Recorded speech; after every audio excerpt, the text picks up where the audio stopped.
क्या भारत फिर करने जा रहा पाकिस्तान पर ऑपरेशन सिंदूर 2? चीन की क्यों उड़ी हुई है नींद?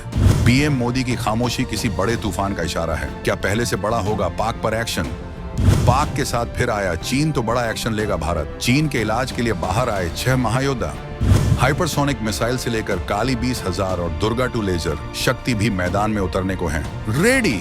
Inspired new Arihant, free ranging control wheel, tank और फ्यूचरिस्टिक ड्रोन युद्धपोत को लगातार क्यों मूवमेंट करवा रहा है? भारत खुफिया सूत्रों से वो कौन सी अंदर की खबर लीक हुई है जिसने दुनिया भर की इंटेलिजेंस एजेंसियों में हड़कंप मचा दिया है?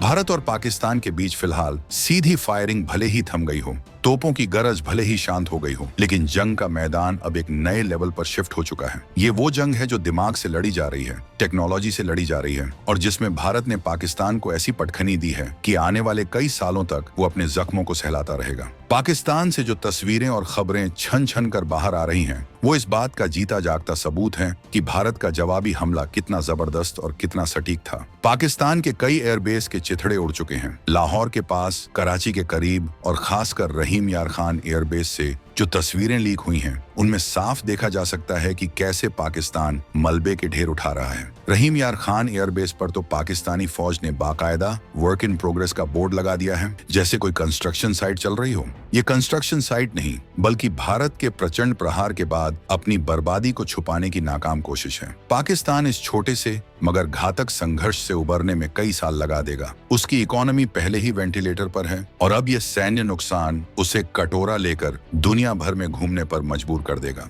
लेकिन कहानी यहीं खत्म नहीं होती। भारत का ऑपरेशन सिंदूर, जिसके पहले चरण ने पाकिस्तान को घुटनों पर ला दिया, वो अभी खत्म नहीं हुआ है, बल्कि अब भारत एक और विनाशकारी तैयारी में जुट गया है। प्रधानमंत्री नरेंद्र मोदी की मौजूदा खामोशी कोई आम शांति नहीं है दोस्तों। ये वो शांति है जो किसी बड़े तूफान के आने से पहले होती है। सबसे बड़ी बात, अगर इस बार हमारे रास्ते में ड्रैगन यानी चीन ने कोई अड़ंगा डालने की कोशिश की, अगर उसने पाकिस्तान की नाजायज हिमायत करने की जुर्रत की, तो भारत ने इस खास दुश्मन के लिए कोई एक दो नहीं, बल्कि भविष्य के वो 6 खतरनाक महायोद्धा तैयार कर रखे हैं, जो पलक झपकते ही चीन के गुरूर को मिट्टी में मिला सकते हैं। ये वो हथियार हैं जिनके नाम सुनकर ही बीजिंग में बैठे शी जिनपिंग के पसीने छूट जाते होंगे। ये वो टेक्नोलॉजी है जो दुनिया के किसी भी सुपर पावर को भारत से उलझने से पहले 100 बार सोचने पर मजबूर कर देगी। कौन से हैं ये महायोद्धा? क्या है ऑपरेशन सिंदूर का अगला चरण? और पीएम मोदी की ये खामोशी किन बड़े धमाकों का संकेत दे रही है?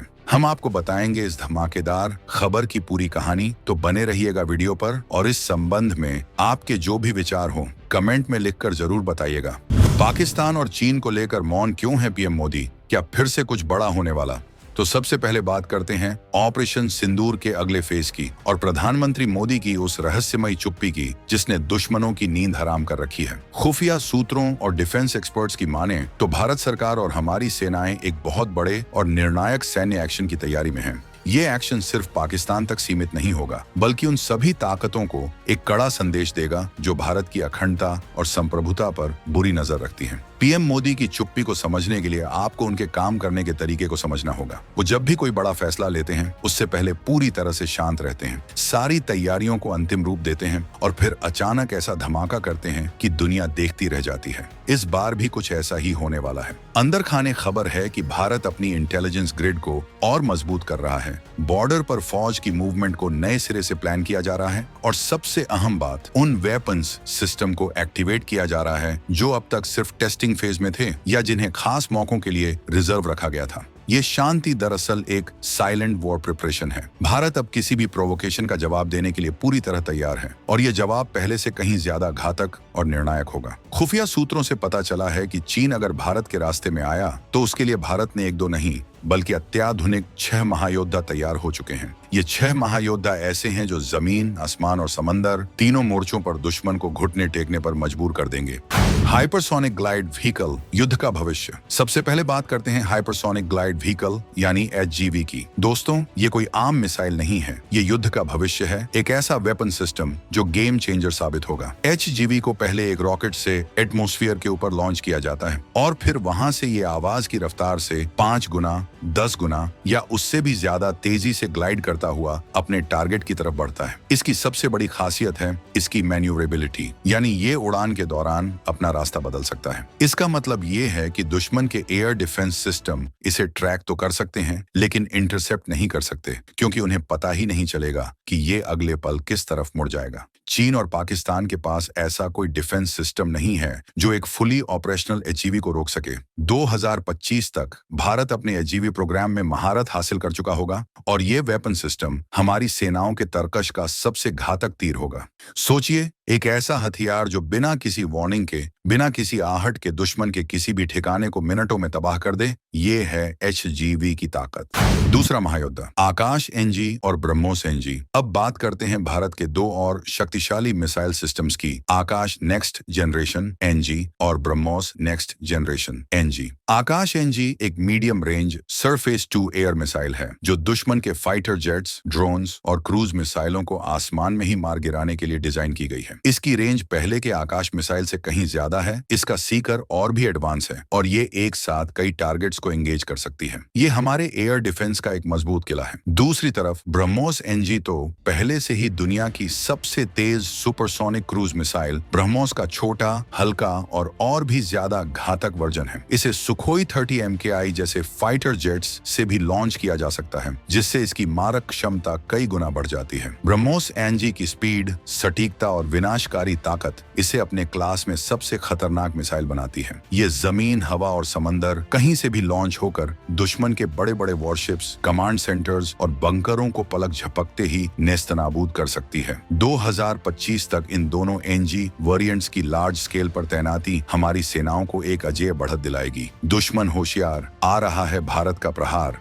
तीसरा महायोद्धा, डायरेक्टेड एनर्जी वेपन्स जैसे काली 20,000 और दुर्गा 2। दोस्तों, अब हम बात करने जा रहे हैं फ्यूचरिस्टिक वेपन्स की, ऐसे हथियार जो साइंस फिक्शन फिल्मों की याद दिलाते हैं। डायरेक्टेड एनर्जी वेपन्स यानी DEWs। भारत इस फील्ड में भी तेजी से आगे बढ़ रहा है और हमारे दो प्रमुख प्रोजेक्ट्स हैं, Kali kilo ampere linear injector और Durga 2 directionally unrestricted ray gun array. Kali series के weapons high power microwave beam का इस्तेमाल करके दुश्मन के इलेक्ट्रॉनिक सिस्टम्स, मिसाइलों और एयरक्राफ्ट को पल भर में फ्राई कर सकते हैं, उन्हें बेकार कर सकते हैं। सोचिए, दुश्मन का फाइटर जेट उड़ रहा है और अचानक उसका सारा सिस्टम फेल हो जाए। ये है काली की ताकत। वहीं दुर्गा 2 एक लेजर वेपन सिस्टम है जो दुश्मन के ड्रोन्स, मिसाइलों और छोटे एयरक्राफ्ट्स को लाइट की स्पीड से मार गिरा सकता है। ये एक तरह का साइलेंट किलर है जिसकी कोई आवाज नहीं होती, कोई धमाका नहीं होता, बस टारगेट भस्म हो जाता है। 2025 और उसके बाद के सालों में DW युद्ध का नक्शा बदल देंगे और भारत इस टेक्नोलॉजी में लीडर बनने की राह पर है। ये हथियार न सिर्फ हमारे महत्वपूर्ण ठिकानों की सुरक्षा करेंगे, बल्कि दुश्मन के कम्युनिकेशन और सर्विलांस नेटवर्क को भी जाम कर देंगे।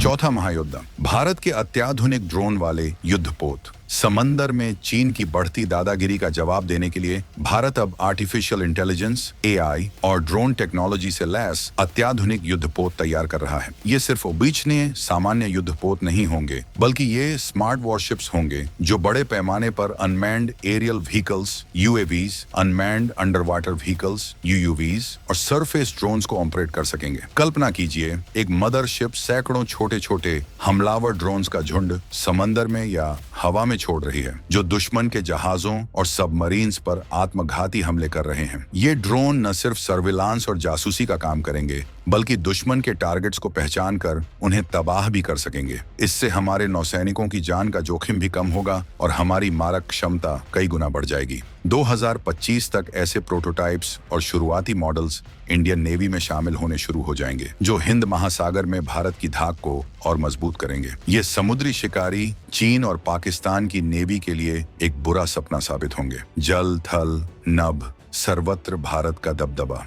पांचवां महायुद्ध, भारत की परमाणु ballistic submarine INS Arihant. Bharat की परमाणु शक्ति का सबसे अहम स्तंभ है। हमारी nuclear powered ballistic missile submarine SSBN, INS Arihant और उसके बाद आने वाली अरिहंत क्लास की अन्य सबमरीन्स जैसे INS अरिघात। ये सबमरीन्स भारत की सेकंड स्ट्राइक कैपेबिलिटी की गारंटी है। इसका मतलब है कि अगर दुश्मन किसी भी तरह हम पर पहला न्यूक्लियर अटैक करने की जरूरत करता है, तो भी ये सबमरीन्स समंदर समंदर की गहराइयों में सुरक्षित रहकर दुश्मन पर जवाबी परमाणु हमला कर सकती हैं और उसे पूरी तरह से तबाह कर सकती हैं। इन सरहद के 15 सागरिका और के 4 जैसी न्यूक्लियर बैलिस्टिक मिसाइलों से लैस हैं, जिनकी रेंज हजारों किलोमीटर तक है। ये सब मरीन्स महीनों तक पानी के नीचे रह सकती हैं बिना डिटेक्ट हुए। इनकी मौजूदगी ही दुश्मन के मन में इतना खौफ पैदा कर देती है कि वो कोई भी गलत कदम उठाने से पहले 1000 बार सोचेगा। 2025 तक भारत के पास कम से कम 2 से 3 ऑपरेशनल SSBNs होंगी, जो हमारी न्यूक्लियर ट्राइड को और भी ज्यादा घातक और विश्वसनीय बनाएंगी। ये समुद्र का सिकंदर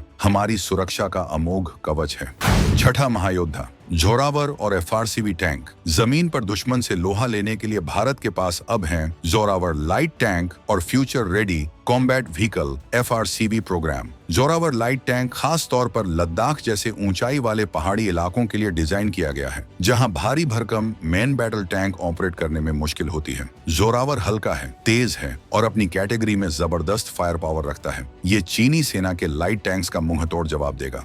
दूसरी तरफ FRCV भारत का futuristic main battle tank programme है, जो मौजूदा T9T और अर्जुन टैंक्स की जगह लेगा। FRCV में latest technology, artificial intelligence, advanced armour protection और घातक वेपन सिस्टम्स होंगे। ये टैंक 2025 के बाद भारतीय सेना की जमीनी ताकत का मुख्य आधार बनेंगे। ये जमीनी बादशाह दुश्मन की किसी भी हिमाकत का जवाब देने के लिए तैयार रहेंगे, चाहे वो रेगिस्तान हो, मैदानी इलाका हो या फिर पहाड़ी जंग। भारतीय सेना की आर्मर्ड कोर इन नए योद्धाओं के साथ दुश्मन की किसी भी घुसपैठ को कुचलने के लिए तैयार रहेगी।